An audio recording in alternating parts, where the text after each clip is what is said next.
Hi there, welcome to the Howler Pitch Academy. I'm John Lear, and behind the camera, Nancy Howler. We're walking you through the steps on how to produce a sizzle reel, which is the main component in our television pitches. So what is a sizzle reel? By the way, I hate the term sizzle reel because it's like expectations are so high. It's got to sizzle. We usually call it a demo reel. But what is it for? Okay, we bring our sizzle reel into the pitch, and we usually start the pitch by playing the sizzle reel or the demo reel.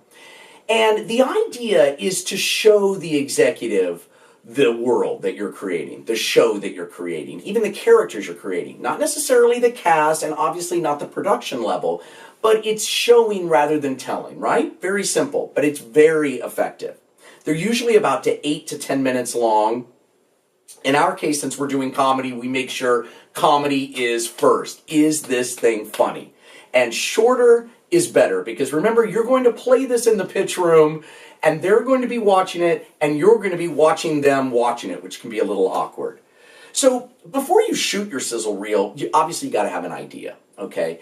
And one piece of advice that we'd like to get out there is not to make the idea so specific. In other words, not to be so concerned with getting everything down before you shoot. Let the shooting process be a way of sort of expanding the idea. Also, we just like to say, locations are not an idea. Oftentimes people come to us and they say, I've got a great idea for a show that's set in an ice cream parlor. That's great. I've never seen a show in an ice cream parlor, but that's not a show. What is the show? In other words, what are the characters' point of view? What is the raison d'etre?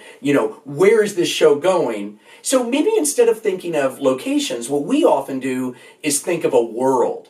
What's a world that our show would explore? And once we find that world, then we look for a hook.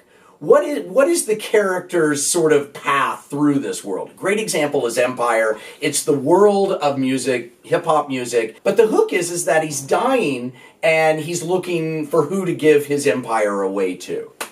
So that's step one. Thanks for tuning in. We'll be back with lesson 2. Hey!